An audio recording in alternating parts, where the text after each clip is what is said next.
let me tell you about what the most difficult time upon this ummah was. If you gather all the suffering of the Muslim world today, it does not compare with a fraction of what the Muslim ummah went under the Mongols. When Genghis Khan, history records that there were only two generals who never lost a battle. One was Genghis Khan and the other was Khalid bin Walid radiyallahu anhu, the sword of Allah. When Genghis Khan and his descendants, they ransacked, they decimated the Muslim world, and this is no exaggeration. Western historians mention they reached Poland, they reached Bulgaria, they reached Moscow, but they mention that what they did to the Muslim world was unparalleled in cruelty.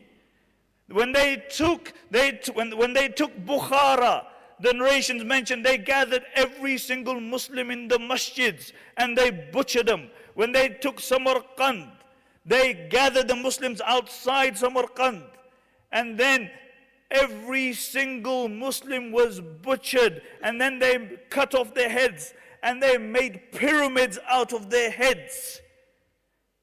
They made pyramids out of their heads. When they took Gurgand, I think that's the place, Juwaini, the famous historian, mentions that there were 50,000 Mongol soldiers. Each one had been given 24 Muslims to execute. And then after that, they marched upon where? They marched upon the Muslim Caliphate, Baghdad. Baghdad was the most beautiful city in the Muslim world, if not the most beautiful city in the world. Musta'sim was the Caliph. And when Хүлэгү reached the outskirts of Baghdad, Musta'sim consulted his advisors, and they said the best thing is that you go and ask for terms. And Хүлэгү has made it clear. He said, if you are going to come out, don't come out by yourself. Bring your advisors with you. Bring your ulama with you. So Musta'sim came out with 700 men. And Хүлэгү only allowed 18 to enter into the tent. And they took the rest. These were the cream of the crop of Baghdad, and they butchered every single one.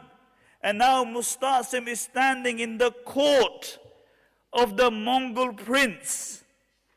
And the same Musta'sim, people would come to his court. He would rebuke, he would chastise. He's shaking in front of Хүлэгү, and then Хүлэгү mentions that I'm going to keep you alive for a while. And the reason that they kept him alive is that they wanted him to go back into Baghdad and tell his men to put their weapons down. So they took him back to Baghdad. And when he had told the people of Baghdad to put their weapons down, the narrations mention they brought his 3 children in front of him, and then they butchered them. Then they brought his sisters in front of him, and in front of his eyes they killed his sisters. And then they gathered the ulama, and they began to kill all the Sunni ulama. And then Хүлэгү said that the blood of the Muslims is halal for the next 40 days. They unrelentingly butchered the Muslims for 40 days. In those days, you didn't have machine guns.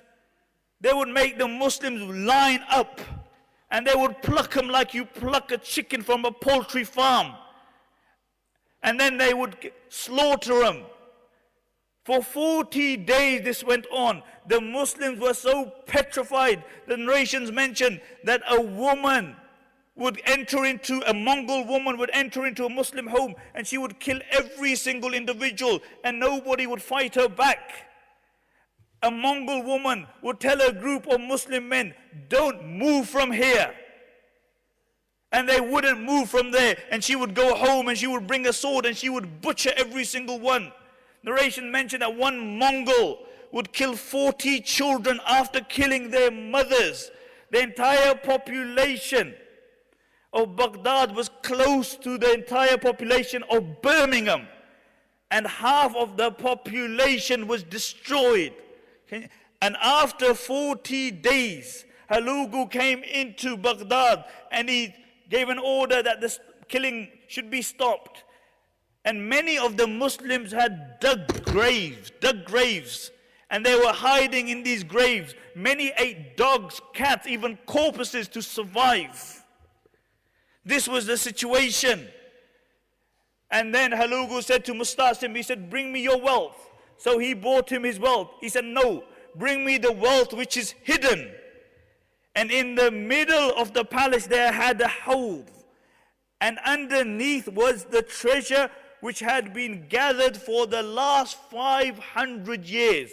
For the last 500 years, the Abbasid caliphs had hid their wealth there. In one day, it went up.